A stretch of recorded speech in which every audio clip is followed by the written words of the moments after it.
അവന്റെയും പുത്രന്റെയും പരിശുദ്ധാത്മാവിന്റെയും നാമത്തിൽ ആമേൻ.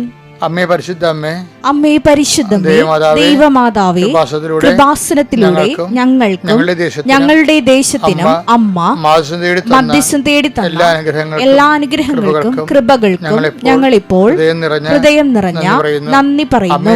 അമ്മേ പരിശുദ്ധമേ, ദൈവമാതാവേ, 2004 ഡിസംബർ 7-ാം തീയതി ഉച്ചകഴിഞ്ഞ് 2:30 കൃപാസനത്തിൽ സംഭവിച്ച അമ്മയുടെ പ്രത്യക്ഷപ്പെടലിനെ കുറിച്ച് തിരുസഭയ്ക്ക് സമർപ്പിച്ചിരിക്കുന്ന പഠനരേഖകളുടെ മേൽ സഭാത്മകമായ പഠനം ആരംഭിക്കുവാൻ താഴ്മയോടെ ഞങ്ങൾ പ്രാർത്ഥിക്കുന്നു. അമ്മേ പരിശുദ്ധമേ, ഭൂസ്വർ ലോകങ്ങളുടെ രാജ്ഞിയായ അങ്ങേയ്ക്ക് ഭൗമ സംരക്ഷണത്തിനായി പ്രപഞ്ച പ്രകൃതിയെ തന്നെ തിരുസഭ പ്രതിഷ്ഠിക്കുവാൻ ഈ പ്രത്യക്ഷീകരണം വഴി ഇടയാക്കണമേ. പരിശുദ്ധമേ, ജപമാല മാതാവേ, സകല കൃപാസനം പ്രാർത്ഥനയോടും ചേർത്ത് ഞങ്ങളിപ്പോൾ പ്രാർത്ഥിക്കുന്ന ഈ കുടുംബത്തിന്റെ പ്രത്യേക നിയോഗം അമ്മയുടെ പ്രത്യക്ഷീകരണത്തിന്റെ ഈ അനുഗ്രഹവേളയിൽ ഞങ്ങൾക്ക് സാധിച്ചു തരുവാൻ കനിയണമേ. ആമേൻ. വിശ്വാസ പ്രമാണം. സർവശക്തനായ പിതാവും ആകാശത്തിന്റെയും ഭൂമിയുടെയും സൃഷ്ടാവുമായ ദൈവത്തിൽ ഞാൻ വിശ്വസിക്കുന്നു. അവിടുത്തെ ഏകപുത്രനും ഞങ്ങളുടെ കർത്താവുമായ ഈശോമിശിഹായിലും ഞാൻ വിശ്വസിക്കുന്നു. ഈ പുത്രൻ പരിശുദ്ധാത്മാവിനാൽ ഗർഭസ്ഥനായി കന്യകാമറിയത്തിൽ നിന്ന് പിറന്ന് പൊന്തിയോസ് പീലാത്തോസിന്റെ കാലത്ത് പീഡകൾ സഹിച്ച് കുരിശിൽ തറയ്ക്കപ്പെട്ട് മരിച്ച് അടക്കപ്പെട്ട് പാതാളങ്ങളിൽ ഇറങ്ങി മരിച്ചവരുടെ ഇടയിൽ നിന്ന് 3-ാം നാൾ ഉയർത്ത് സ്വർഗത്തിലേക്ക് എഴുന്നള്ളി സർവശക്തിയുള്ള പിതാവായ ദൈവത്തിന്റെ വലതുഭാഗത്തിരിക്കുന്നു. അവിടെ നിന്ന് ജീവിക്കുന്നവരെയും മരിച്ചവരെയും വിധിക്കുവാൻ വരുമെന്നും ഞാൻ വിശ്വസിക്കുന്നു. പരിശുദ്ധാത്മാവിലും ഞാൻ വിശ്വസിക്കുന്നു. വിശുദ്ധ കത്തോലിക്കാ സഭയിലും പുണ്യവാന്മാരുടെ ഐക്യത്തിലും പാപങ്ങളുടെ മോചനത്തിലും ശരീരത്തിന്റെ ഉയർപ്പിലും നിത്യമായ ജീവിതത്തിലും ഞാൻ വിശ്വസിക്കുന്നു. ആമേൻ. സുഖസ്ഥനായ ഞങ്ങളുടെ പിതാവേ, അങ്ങയുടെ നാമം പൂജിതമാകണമേ. അങ്ങയുടെ രാജ്യം വരണമേ. അങ്ങയുടെ തിരുമനസ് സ്വർഗത്തിലെ പോലെ ഭൂമിയിലും ആകണമേ. അന്നു വേണ്ടുന്ന ആഹാരം ഇന്ന് ഞങ്ങൾക്ക് തരണമേ. ഞങ്ങളോട് തെറ്റ് ചെയ്യുന്നവരോട് ഞങ്ങൾ ക്ഷമിക്കുന്നത് പോലെ ഞങ്ങളുടെ തെറ്റുകൾ ഞങ്ങളോടും ക്ഷമിക്കണമേ. ഞങ്ങളെ പ്രലോഭനത്തിൽ ഉൾപ്പെടുത്തരുതേ, തിന്മയിൽ ഞങ്ങൾ രക്ഷിക്കണമേ. ആമേൻ. നന്മ നിറഞ്ഞ മറിയമേ, സ്വസ്തി. കർത്താവ് അങ്ങയുടെ കൂടെ സ്ത്രീകളിൽ അങ്ങ് അനുഗ്രഹിക്കപ്പെട്ടവളാകുന്നു. അങ്ങയുടെ ഉദരത്തിൻ ഫലമായി ഈശോ അനുഗ്രഹിക്കപ്പെട്ടവനാകുന്നു. പരിശുദ്ധ മറിയമേ, തമ്പുരാന്റെ അമ്മേ, പാപികളായ ഞങ്ങൾക്ക് വേണ്ടി ഇപ്പോഴും ഞങ്ങളുടെ മരണസമയത്തും തമ്പുരാനോട് അപേക്ഷിക്കണമേ. ആമേൻ. എൻ്റെ പ്രിയപ്പെട്ടവരെ, നമ്മൾ ഇന്നത്തെ ദിവസം പഠിക്കുന്നവരുണ്ട്, പഠിപ്പിക്കുന്നവരുണ്ട്, ഓഫീസിൽ പോകുന്നവരുണ്ട്, ഓഫീസിൽ ഇഷ്യൂസ് ഉള്ളവരുണ്ട്, ട്രാൻസ്ഫറിന് വേണ്ടി ശ്രമിക്കുന്നവരുണ്ട്, ട്രാൻസ്ഫർ കിട്ടാതെ വിഷമിക്കുന്നവരുണ്ട്, ഡെപ്യൂട്ടേഷനിൽ പോകുന്നവരുണ്ട്, പോയിട്ട് തിരിച്ചു വരാൻ പറ്റാതിരിക്കുന്നവരുണ്ട്. ഇങ്ങനെ ഒരു തീരുമാനം എടുക്കാൻ പറ്റാത്തവരുണ്ട്. ഇവിടെ നിൽക്കണോ, പുറത്ത് പോകണോ, 5 കൊല്ലത്തേക്ക് ജോലി പുറത്ത് ചെയ്യണോ, അങ്ങനെ ഒരു തീരുമാനം എടുക്കാൻ പറ്റാത്തൊരു ഓർത്ത് ഞാൻ ഈ സമയത്ത് പ്രാർത്ഥിക്കുന്നുണ്ട്. നിങ്ങൾ ഈ പ്രാർത്ഥനയിൽ പങ്കെടുക്കണം. തീരുമാനം എടുക്കാൻ പറ്റാത്തവർ ഈ പ്രാർത്ഥന കഴിയുമ്പോൾ നിങ്ങൾക്ക് നല്ല തീരുമാനം ഇന്ന് കർത്താവ് തരും. കർത്താവ് നിന്റെ വിശുദ്ധ പൗരോഹിത്യത്തെ മഹത്വപ്പെടുത്തണമേ. കർത്താവ് സഭയിലുള്ള സാന്നിധ്യം പ്രകടമാക്കണമേ. എൻ്റെ അമ്മ പരിശുദ്ധമേ, ദേവമാതാവേ, ഞാൻ ആർക്ക് വേണ്ടിയാണ് ഇപ്പോൾ പ്രാർത്ഥിക്കുന്നത്? ആ ഭവനങ്ങളിലേക്ക് സഞ്ചാരി മാതാവ് സമയത്തിൻ്റെ അധികാരി കടന്നു ചെല്ലണമെന്ന് പ്രാർത്ഥിക്കുന്നു. ദൈവത്തിൻ്റെ കണ്ണിനെ ആവശ്യിക്കട്ടെ. നിൻ്റെ ജോലി, നിൻ്റെ വീട്, നിൻ്റെ വിദ്യാഭ്യാസം, നിൻ്റെ ഉദ്യമങ്ങൾ, ഉദ്ദേശങ്ങൾ എല്ലാം കർത്താവ് ഏറ്റെടുക്കട്ടെ എന്ന് പ്രാർത്ഥിക്കുന്നു. നീയുമായി പിണങ്ങിയിരിക്കുന്നവർ, പല വിഷയങ്ങൾ കാരണം മനസ്സുകൊണ്ട് തളർന്നിരിക്കുന്നവരെ കർത്താവ് ആരിപ്പോൾ ഇങ്ങനെ ചൂടാക്കുകയും വാടിപ്പോൾ നനച്ചു കുളിപ്പിക്കുകയും ചെയ്യുന്ന ദൈവത്തിൻ്റെ പരിശുദ്ധാത്മാവ് നിങ്ങൾ ബലം പ്രാപിക്കട്ടെ എന്ന് പ്രാർത്ഥിക്കുന്നു. കർത്താവെ, മുക്കിടം പോലെ കുടുംബത്തിൽ ഒത്തിരി ഭാരങ്ങൾ ഒരുമിച്ച് വഹിക്കുന്ന അനേകം മക്കളുണ്ട്. പെങ്ങന്മാരെ കഴിപ്പിക്കേണ്ട ഭാരങ്ങൾ, അതുപോലെ തന്നെ കഴിച്ചുവിട്ട ഭവനത്തിൽ വന്ന് നിൽക്കുന്നവരുടെ ഭാരങ്ങൾ, അവിടുന്ന് വിവാഹം പെശകി വീട്ടിൽ വന്ന് നിൽക്കുന്നവരുടെ ഭാരങ്ങൾ, അത് കാരണം ആ മക്കളുടെ കല്യാണം നടക്കാത്ത അവസ്ഥകൾ, ഇങ്ങനെ എണ്ണിയാതൊരുങ്ങാത്ത സങ്കടങ്ങളുമായി ഞങ്ങളുടെ മക്കൾ ഞങ്ങളുടെ ദിവസം കണ്ണീരിനോട് നിൽക്കുന്ന കർത്താവേ, ഈ ഒറ്റ പ്രാർത്ഥന കൊണ്ട് ഈ കുടുംബങ്ങളെ നീ ആശീർവദിക്കണം. പരസ്പരം പല വിഷയങ്ങളുള്ള കാരണം അങ്ങോട്ടും ഇങ്ങോട്ടും പിന്തുണച്ചും ക്യാൻവാസ് ചെയ്തും വസൂലാക്കിയും ഗ്രൂപ്പിസം ഉണ്ടാക്കിയും കുടുംബത്തിൽ പോരുണ്ടാക്കുന്ന പൗശന്യമുണ്ടാക്കുന്ന, മത്സരമുണ്ടാക്കുന്ന അവസ്ഥകൾ യേശു ക്രിസ്തു നാമം നീങ്ങിപ്പോട്ടെന്ന് കൽപ്പിക്കുന്നു. അമ്മേ, പരിശുദ്ധമേ, ദേവമാതാവേ, ഈ പ്രാർത്ഥന കേൾക്കുന്ന എല്ലാവരിലേക്കും ദൈവത്തിൻ്റെ പരിശുദ്ധാത്മാവ് അവർക്ക് അനുഭവവേദ്യമാകേണ്ട പ്രാർത്ഥിക്കുന്നു. കർത്താവെ, കുഞ്ഞുങ്ങളെക്കുറിച്ച് വേദനപ്പെടുന്നവർ, അവരുടെ സ്വഭാവ ദൂഷ്യങ്ങൾ, ഇനി ലീവ് തുടങ്ങാൻ പാടല്ലോ, ഈ കുഞ്ഞുങ്ങളെ എവിടെ കൊണ്ടേ ഒതുക്കുമെന്നറിയാൻ പല വിഷമിക്കുന്ന മാതാപിതാക്കന്മാരുണ്ട്. പല പല വിഷയങ്ങളിൽ കുടുങ്ങിക്കിടക്കുന്ന പിള്ളേരുണ്ട്. പിള്ളേർക്കാണെങ്കിൽ അവിടെ കൗമാര പുസ്തകങ്ങളിലെ കൃത്യമായിട്ടുള്ള ഗൈഡൻസ് കിട്ടാത്ത കാരണം ലക്കിൽ ലഗാനുമില്ലാതെ അപ്പനെ അമ്മനെ അറിയാതെ ജീവിക്കുന്ന സ്നേഹമില്ലാത്ത മക്കളുണ്ട്. അവരെല്ലാം നീ ആശീർവദിക്കണമെന്ന് പ്രാർത്ഥിക്കുന്നു. കർത്താവെ, ഈ ഒറ്റ ആശീർവാദത്തെ കുഞ്ഞുങ്ങളെ നീ ഏറ്റെടുക്കണമെന്ന് പ്രാർത്ഥിക്കുന്നു. എൻ്റെ കർത്താവിൻ്റെ ഉന്നതമായ നാമത്തിൽ, സഭയുടെ അധികാരത്തിൽ, കുരിശിൻ്റെ അടയാളത്തിൽ ദൈവശക്തി, ഒരു മനുഷ്യപ്പറ്റിയില്ലാതെ സംസാരിക്കുന്നുണ്ട് ഈശോയെ. ഒരു മനുഷ്യപ്പറ്റിയില്ലാതെ കാര്യങ്ങളെ കൈകാര്യം ചെയ്യുന്നുണ്ട് ഈശോയെ. അവർക്ക് വേണമെങ്കിൽ കുറച്ചുകൂടി കരുണ കാണിക്കാമായിരുന്നു, കുറച്ചുകൂടി അവർക്ക് മറ്റുള്ളവർക്കൊരു എയർ കൊടുക്കുന്ന രീതിയിൽ, ഓക്സിജൻ കൊടുക്കുന്ന രീതിയിൽ അവർക്ക് പെരുമാറാമായിരുന്നു. മനഃപൂർവ്വം പെരുമാറാതെ ദുഷ്ടബുദ്ധിയോടുകൂടി കർത്താവെ മർക്കട മുറ്റോട് നിൽക്കുന്നവരുണ്ട് ഈശോയെ. അവരെ നീ പ്രത്യേകം ആശീർവദിക്കണം പ്രാർത്ഥിക്കുന്നു. എൻ്റെ കർത്താവിൻ്റെ ഉന്നതമായ നാമത്തിൽ നിങ്ങളുടെ ഇന്നത്തെ യാത്ര ശുഭദീർഘമാകട്ടെ. എൻ്റെ കർത്താവ് ഉന്നതമായ നാമത്തിൽ നിങ്ങളുടെ ഇന്നത്തെ സംസാരങ്ങൾ, ചർച്ചകൾ, തീരുമാനങ്ങൾ, മീറ്റിങ്ങുകൾ എല്ലാം കർത്താവിന് ആശീർവദിക്കപ്പെടട്ടെ. എൻ്റെ കർത്താവ് ഉന്നതമായ നാമത്തിൽ നിങ്ങളുടെ ഭാഗത്തുനിന്ന് ഒരു തീരുമാനം ആവശ്യപ്പെടുന്നു, ഒരു സംസാരം ആവശ്യപ്പെടുന്നു, ഒരു ആലോചന ആവശ്യപ്പെടുന്നു ആരെങ്കിലും ഉണ്ടെങ്കിൽ നിങ്ങൾക്ക് അവർക്ക് നല്ല ഉപദേശം കൊടുക്കുവാനും അത് നിങ്ങൾക്ക് തന്നെ ഭാവിയിൽ ഗുണം ചെയ്യാൻ പറ്റുന്ന രീതിയിൽ കർത്താവ് നിങ്ങളെ ക്രമീകരിക്കാൻ പ്രാർത്ഥിക്കുന്നു.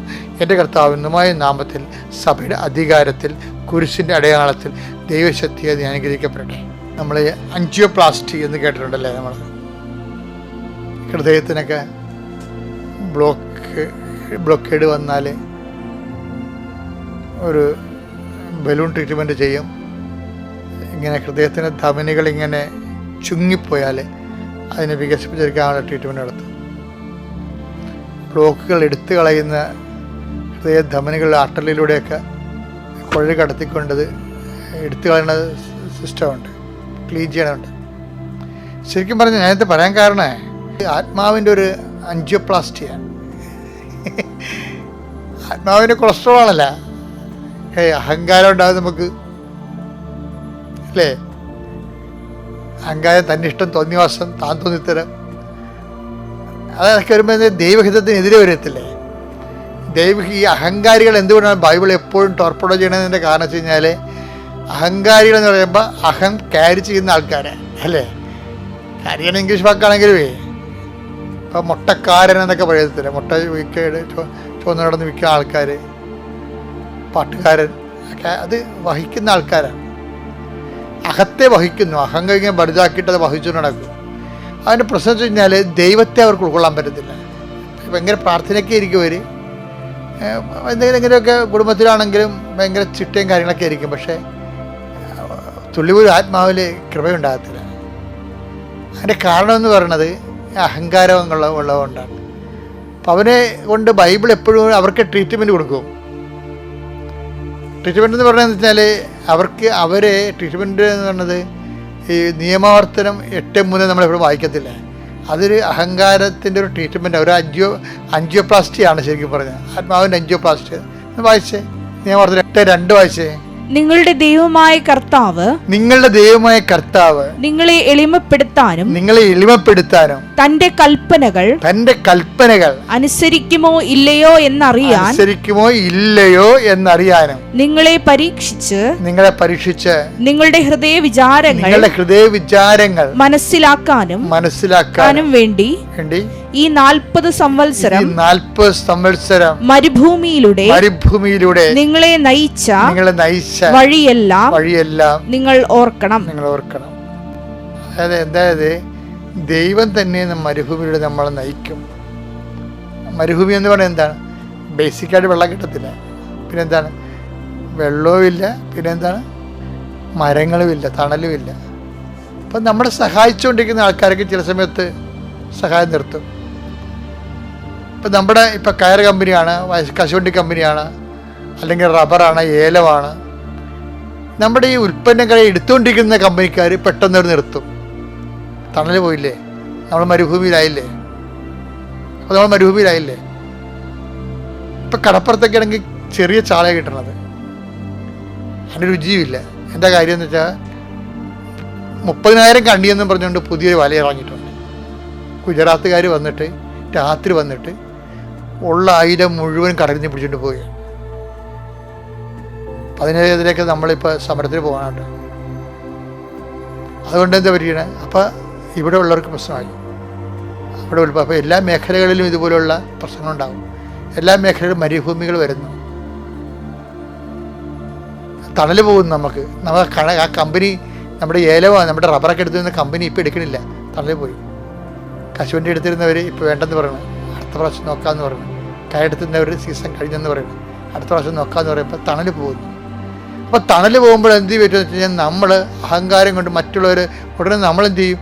നമ്മൾ തോറ്റിട്ടില്ല തോറ്റ ചരിത്രം കേട്ടിട്ടില്ല എന്നൊക്കെ പറഞ്ഞുകൊണ്ട് നമ്മൾ കടയും വിലയും മേടിച്ചിട്ടുണ്ട് പണിക്കാരെ ഞങ്ങൾ പണി നിന്ന് പോയിട്ടെന്ന് അറിയിക്കാൻ വേണ്ടി കുറേ സാധനം ഇവിടെ ഉൽപ്പാദിപ്പിച്ചുകൊണ്ടിരിക്കും. അപ്പോൾ ആൾക്കാർ വിചാരിക്കും ഓർഡർ കിട്ടിക്കാണും.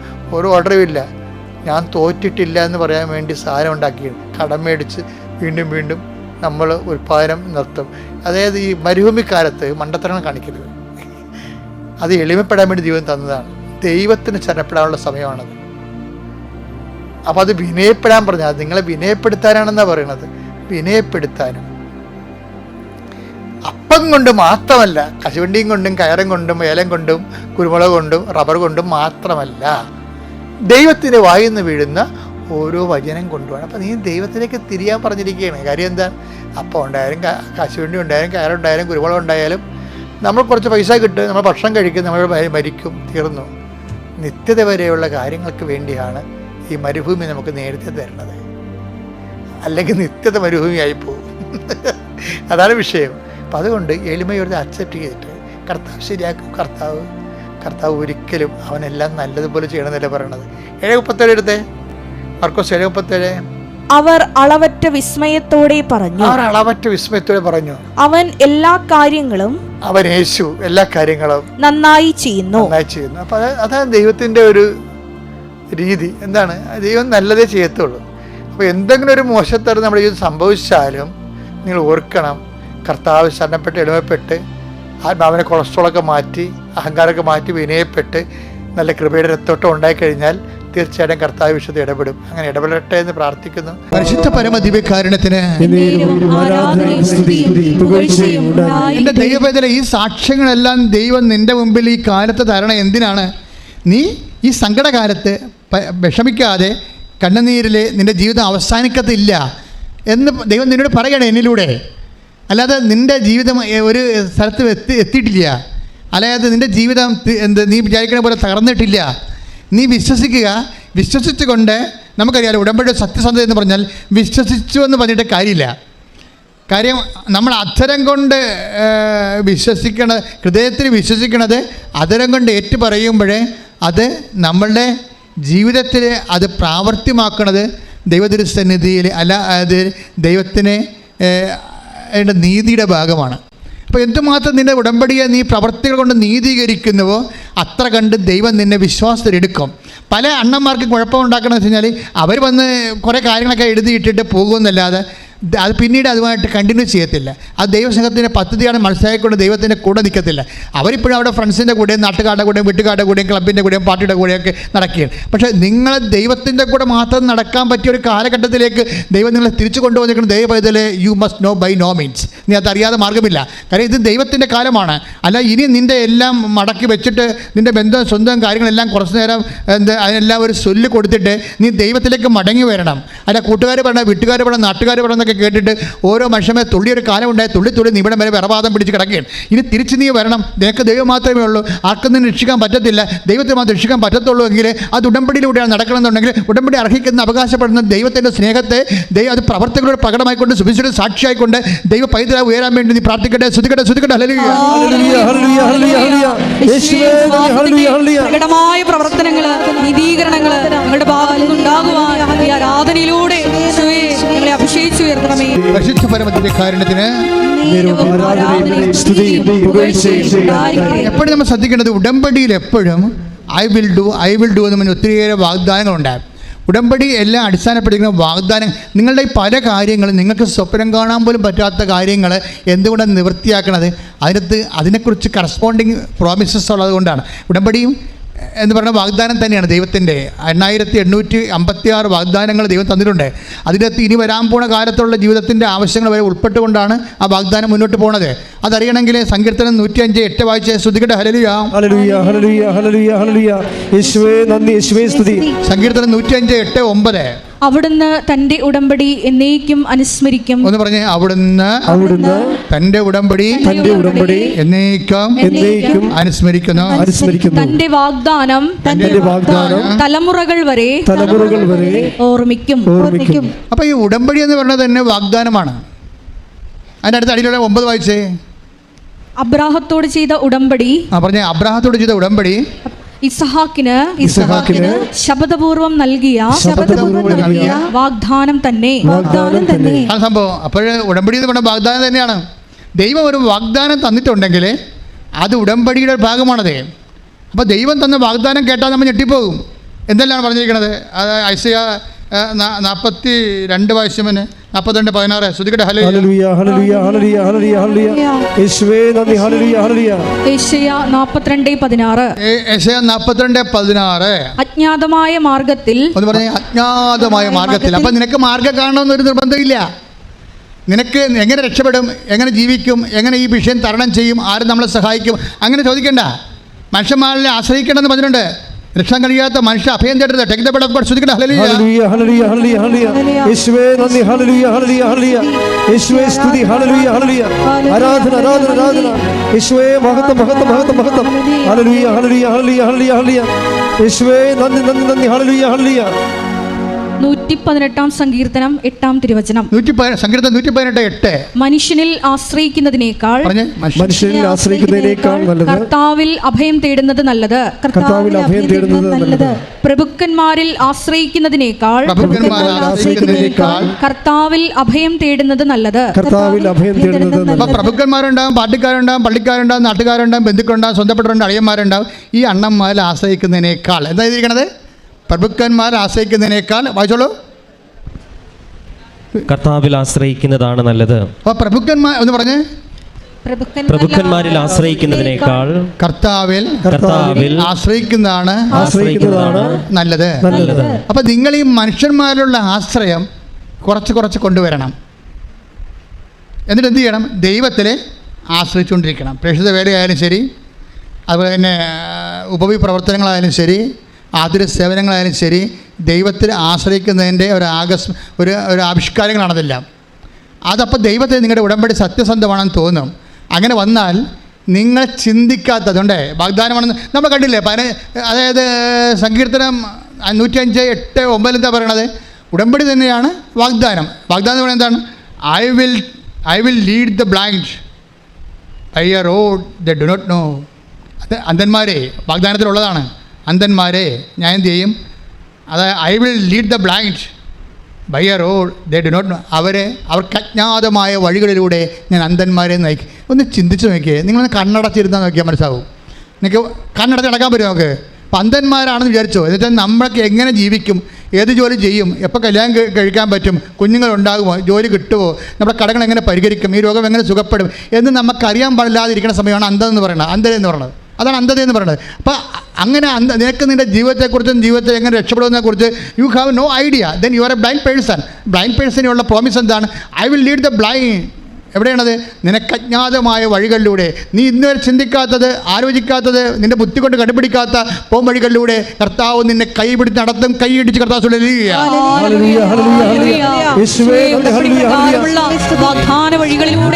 വരുമ്പോൾ നിനക്ക് വേണ്ടത് നീ ഫ്രഷ് ആകാൻ പറയും. ഈശോ നീ ഒരു ഫ്രഷ് ഹാൻഡ് ആകാൻ പറയും. എന്ന് വെച്ച് കഴിഞ്ഞാൽ പല കാലങ്ങളിൽ പല ജീവിതാവസ്ഥകളും കുറേ പ്രാർത്ഥനകളൊക്കെ നീ ചെയ്തിട്ടുണ്ട്. നീ കുറേ ഉപവാസമൊക്കെ ചെയ്തിട്ടുണ്ടാകും പണ്ട് ഓരോരോ കാര്യത്തിന് വേണ്ടി. നീ കുറേ കുരിശിൻ്റെ വഴിയൊക്കെ നടത്തി കാണും. നീ കുറേ നവേനൊക്കെ കൂടിക്കാണും. നീ പല കാര്യങ്ങൾ ചെയ്ത് കാണും. അപ്പോഴേ ഇങ്ങനെ ഒത്തിരി കാര്യങ്ങൾ ചെയ്തപ്പോൾ അതിലെന്തോ ആണ് ഉടമ്പടി. ഒരു ഇനിതി ചെയ്തുകൊണ്ട് എന്താ ഗതി? അത് പഴയതുപോലെ തന്നെ വരുമോ? അങ്ങനെയൊക്കെ ചിന്തിച്ച് മനസ്സിടിയുന്നവരോട് കർത്താവ് പറഞ്ഞ എന്താ പറഞ്ഞിരിക്കണത്? 43 43:18 വായിച്ച് ശ്രുതികടെ. ഐസയ 43:18 ശ്രുതികടെ. Hallelujah hallelujah hallelujah hallelujah. യേശുവേ നന്ദി. ഹല്ലേലൂയ. ഏശയ്യ 43:18 കഴിഞ്ഞ കാര്യങ്ങൾ ഏറ്റു പറഞ്ഞ കഴിഞ്ഞ കാര്യങ്ങൾ നിങ്ങൾ ഓർക്കുകയോ പരിഗണിക്കുകയോ വേണ്ട. ഇതാ ഞാൻ പുതിയ ഒരു കാര്യം ചെയ്യുന്നു, അത് മുളയെടുക്കുന്നത് നിങ്ങൾ അറിയുന്നില്ലേ? ഞാൻ വിജനദേശത്ത് ഒരു പാതയും മരുഭൂമിയിൽ നദികളും ഉണ്ടാക്കും. ഈ 43:19 വചനമുണ്ടേ. അതായത് അതെന്താ പറയണത് വെച്ചാൽ, ഞാൻ ഒരു പുതിയ കാര്യം ചെയ്യുന്നു, അത് മുളയെടുക്കുന്നത് നിങ്ങൾ അറിയുന്നില്ലേ? അതായത് ആന്തരികമായ അഭിഷേകം ലഭിച്ചവർക്കുണ്ടാകുന്ന ഒരു ഇൻഡ്യൂറ്റീവ് നോളജ് ഉണ്ടാകും. അതായത് ഇപ്പോൾ എല്ലാവരും പറയും, ഇപ്പോൾ ചിലരൊക്കെ എന്താ പറയണത്, അവർ ചില ഇപ്പോൾ കഴിഞ്ഞ ദിവസം ഒരു സാക്ഷ്യം എന്താ, അവർ 9 കൊല്ലമായി മക്കളില്ല എന്നുണ്ടെങ്കിലും അവർ ഉടമ്പടി എടുത്തപ്പോൾ അവർ ഒരു 2-3 ആഴ്ച കഴിഞ്ഞാൽ പറഞ്ഞ്, ഈ പ്രാവശ്യം എനിക്ക് കർത്താവ് കുഞ്ഞിനെ തരും, ഞാൻ പ്രഗ്നൻ്റ് ആണെന്ന്. പക്ഷെ ആരും ഭർത്താവിനോട് പോലും പറഞ്ഞില്ല. എന്തിനാണ് ഭർത്താവിനോട് പറയാതിരിക്കണമെന്ന് വെച്ച് കഴിഞ്ഞാൽ, അത് സ്ഥിരീകരിച്ച് കഴിഞ്ഞതിന് ശേഷം ഞാൻ ഭർത്താവിനോട് പറയും. ഭർത്താവ് എന്താ സാക്ഷ്യം പറഞ്ഞിരിക്കണത്? കുഞ്ഞിനെയും കൊണ്ടൊന്ന് സാക്ഷ്യം പറയണേ. അതായത് ഞാൻ അറിഞ്ഞില്ല, ഇവള് സന്ധ്യപ്രാർത്ഥനയ്ക്ക് എന്നെ മാതാവാക്കിയതിന് ഞാൻ അങ്ങേക്ക് നന്ദി പറയണമെന്ന് കേട്ടപ്പോഴാണ് ഞാൻ തിരിഞ്ഞു നോക്കിയ മാതാവായ. സ്വന്തം ഭർത്താവ് പോലും അറിയുന്നില്ല. അവളെ ഈ വിശ്വാസം ജീവിക്കുകയാണ്. അവൾ 9 കൊല്ലം അവർക്ക് മക്കളില്ല. അപ്പോൾ 9 കൊല്ലം മക്കളില്ല എന്നുണ്ടെങ്കിൽ അവളിപ്പോൾ ഉടമ്പടി എടുത്തപ്പോൾ പരിശുദ്ധാത്മാവ് കണ്ടില്ലേ, അത് മുളയെടുക്കണത് നീ അറിയുന്നില്ലേ? കൈയടിച്ച് ശ്രദ്ധിക്കട്ടെ.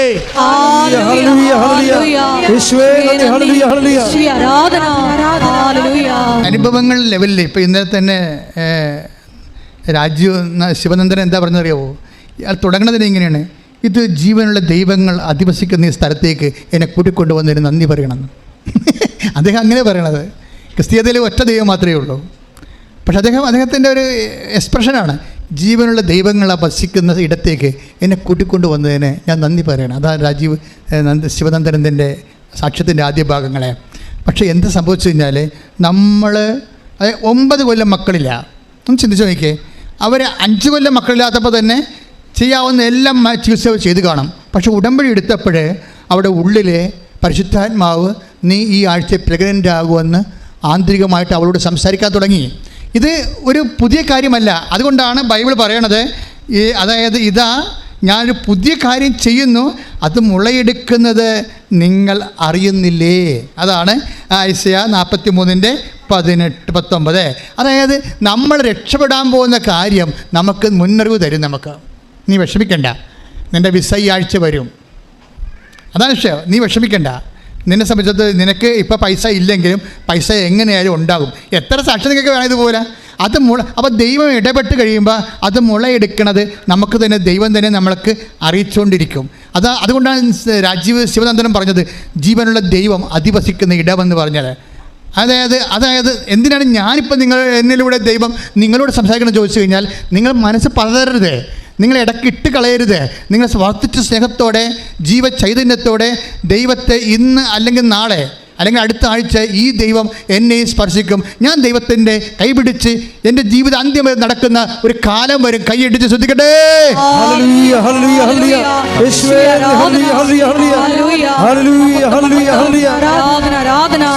കൈകൾ നെഞ്ചത്തിപ്പിച്ചുകൊണ്ട് കണ്ണുകൾ അടച്ചുകൊണ്ട് ദൈവസ്നേഹത്തെ അനുഭവിക്കുന്ന സമയമാണ്. കർത്താവേ, അങ്ങയുടെ മക്കൾ അങ്ങയുടെ വചനങ്ങൾ അവർക്ക് നൽകി. അഥവാ ഈശോ പറയുന്ന പോലെ ഞാൻ പറയാൻ ശ്രമിക്കുന്ന അങ്ങ് എനിക്ക് തന്ന വചനം ഞാൻ അവർക്ക് നൽകി. കർത്താവേ, അവരെ സത്യത്താൽ അങ്ങ് വിശുദ്ധീകരിക്കണമേ.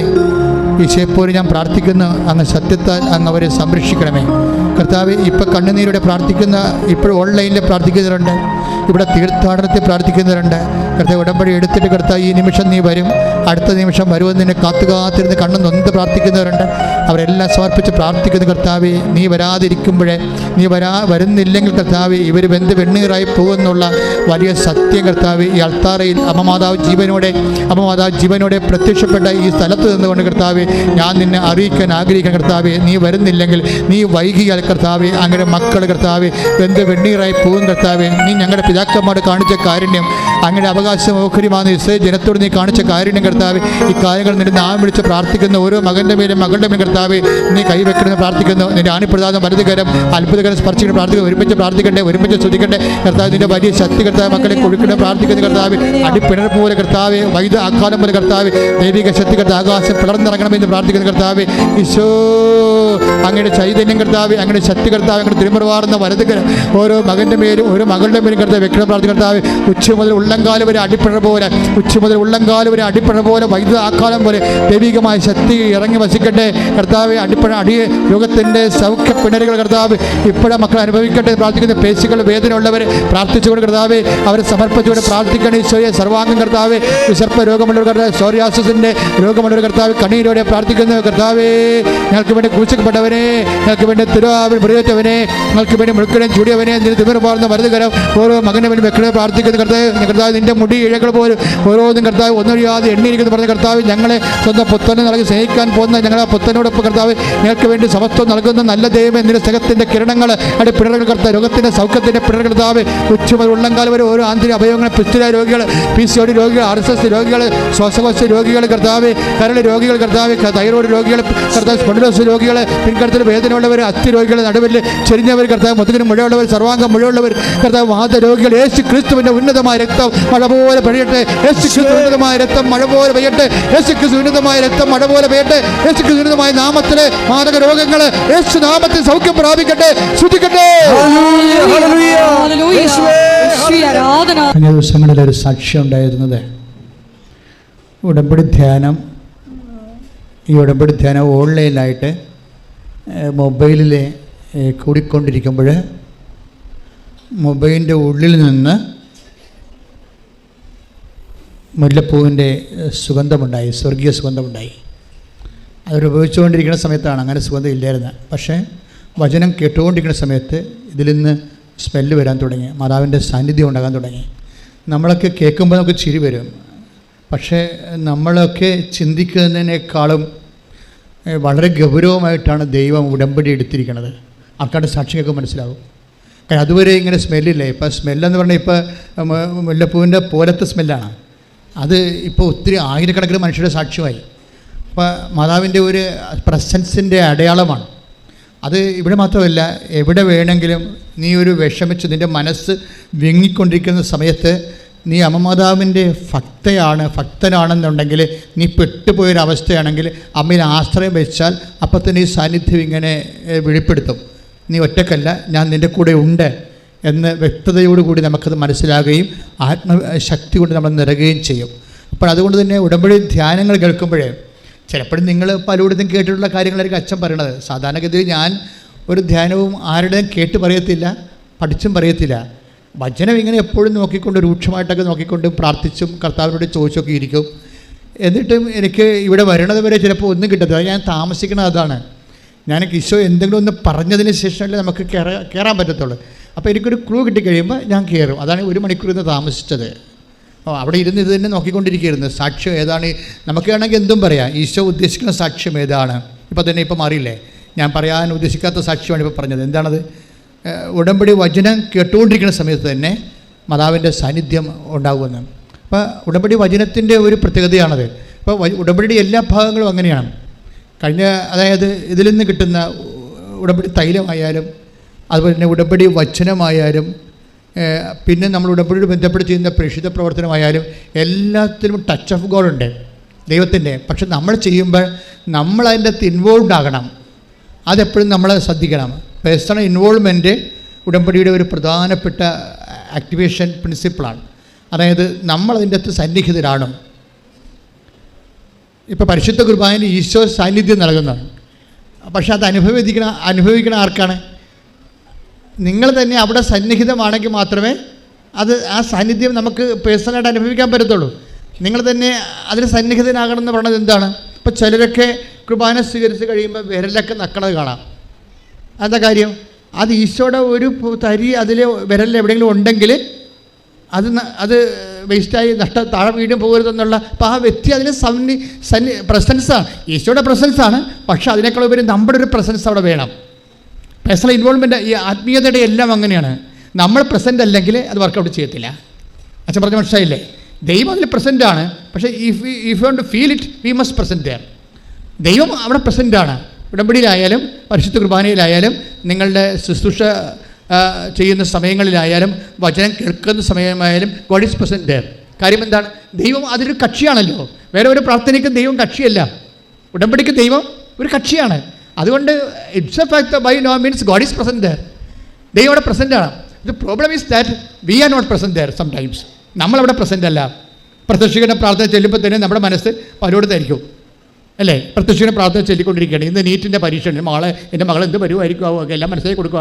പിന്നെ പ്രത്യക്ഷീകരണ പ്രാർത്ഥന അടുത്ത് ചൊല്ലിക്കൊണ്ടിരിക്കുക. You are not present there. അതല്ലേ പ്രശ്നം. നിങ്ങളെവിടെയാണ് പ്രസൻറ്റ്? മകളുടെ എക്സാം ഹോളിലാണ് നിങ്ങൾ പ്രസൻ്റ് ആയിരിക്കുന്നത്. മകൾ നീറ്റ് പരീക്ഷ എഴുതിയിരിക്കുന്ന എക്സാം ഹോളിലാണ് നിങ്ങൾ പ്രത്യക്ഷീകരണ പ്രാർത്ഥന ചെല്ലുമ്പോൾ തന്നെ. So you are not present there. ഇത് പ്രസൻസ് ഒരു പ്രോബ്ലമാണ്. നമ്മളവിടെ ഉണ്ടായിരിക്കുന്നതല്ല. ഉണ്ടായിരിക്കുക. ഒന്ന് പ്രാർത്ഥിച്ച മക്കളെ. കർത്താവായ ദൈവമേ, അങ്ങുമായിട്ടുള്ള എല്ലാ ഇടപാടുകളും ഉടമ്പടിയുടെ പ്രഖ്യാപിത സ്വഭാവം പോലെ ദൈവ സാന്നിധ്യം പോലെ ഞാനും അതിലെ മനസ്സുകൊണ്ട് സാന്നിധ്യം വഹിക്കാൻ എന്നെ പ്രത്യേകമായി അഭിഷേകം ചെയ്യണം.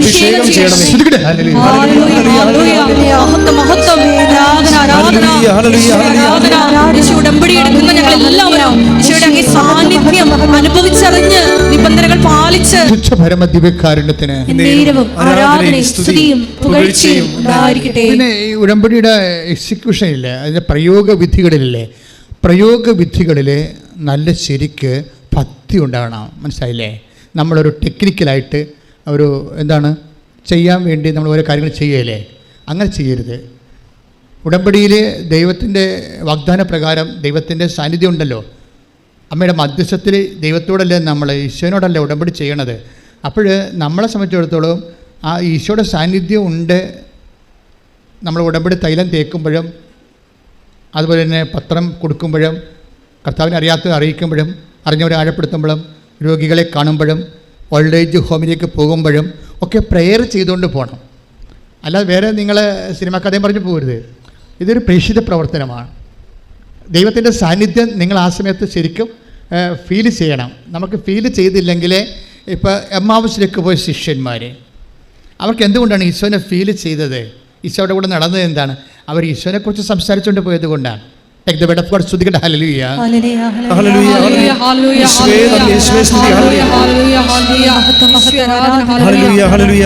ലൂക്കാ 24:13-14 തിരുവചനങ്ങൾ. വിശുദ്ധ ലൂക്കാ സുവിശേഷം 24:13-14. ആ ദിവസം തന്നെ അവരിൽ രണ്ടുപേർ ജെറുസലേമിൽ നിന്ന് ഏകദേശം 60 സ്ഥാദിയോൺ അകലെയുള്ള എമ്മാവൂസ് ഗ്രാമത്തിലേക്ക് പോവുകയായിരുന്നു. ഈ സംഭവങ്ങളെ കുറിച്ചെല്ലാം അവർ സംസാരിച്ചു കൊണ്ടിരുന്നു. അപ്പൊ ഈശോനെ കുറിച്ച് അവർ സംസാരിച്ചു കൊണ്ടിരുന്നു. നിങ്ങളുടെ വഴി യാത്രയിൽ, അതായത് വചനം വായിക്കുക. ഇപ്പോൾ വചനം വായിക്കുമ്പോഴാണെങ്കിൽ പോലും ഇപ്പോൾ ഫിലിപ്പോസ് അപ്പോസ്തലൻ എത്യോപ്യക്കാരൻ ഷണ്ടൻ്റെ രഥത്തിനരികിലൂടെ നടക്കുക അല്ലേ. എത്യോപ്യക്കാരൻ ആരാണ്? ഫൈനാൻസ് മിനിസ്റ്ററാണ്, എത്യോപ്യയിലെ ധനകാര്യമന്ത്രിയാണ്. അയാളകത്തിരുന്ന് വചനം വായിച്ചുകൊണ്ടിരിക്കുകയാണ്. അപ്പോൾ ഫിലിപ്പോസ് അത് കണ്ടു. ഉടനെ ഫിലിപ്പോസ് ക്രൈസ്തവുള്ള ആളാണ് ക്രിസ്തുവിനെക്കുറിച്ച്. അതുകൊണ്ട് അടുത്ത് പോയിരുന്നു. ക്രിസ്തുവിനെക്കുറിച്ച് എപ്പോഴെങ്കിലും പറയാനൊരു ചാൻസ് കിട്ടിയാൽ ആ ചാൻസ് ഉപയോഗിക്കാൻ വേണ്ടിയാണ് ഫിലിപ്പോസ് ആ രഥത്തിൻ്റെ ഒപ്പം നടന്നത്. രഥം കുതിര വണ്ടിയാണ്, പക്ഷെ അത് സ്പീഡിലാണ് പോകണമെങ്കിലും ഇതിനെ അണച്ചണച്ച് ഈ ഫിലിപ്പോസിൻ്റെ ഒപ്പം ഓടുകയാണ്. എന്താണ്? കർത്താവിന് വേണ്ടി വചനം എത്യോപ്യക്കാരന് പറഞ്ഞു കൊടുക്കാൻ. ഇതാണ് ഫെർവർ, ഇതാണ് മിഷൻ ഫെർവർ. പ്രാർത്ഥിക്കുക. കർത്താവായ ദൈവമേ, എത്യോപ്യക്കാരന് കർത്താവിന്റെ വചനം പങ്കുവെച്ചു കൊടുക്കാൻ കുതിര പൂട്ടിയ രഥത്തിലൂടെ അവൻ സഞ്ചരിച്ചുകൊണ്ടിരിക്കുമ്പോൾ അവന്റെ സഞ്ചാരത്തിന് ഒപ്പം നിന്നുകൊണ്ട് ഓടി കർത്താവിന്റെ വചനം കൈമാറാൻ കാണിച്ച അപ്പോസ്തല ശക്തിയാൽ ഞങ്ങളെ അഭിഷേകം ചെയ്യണം.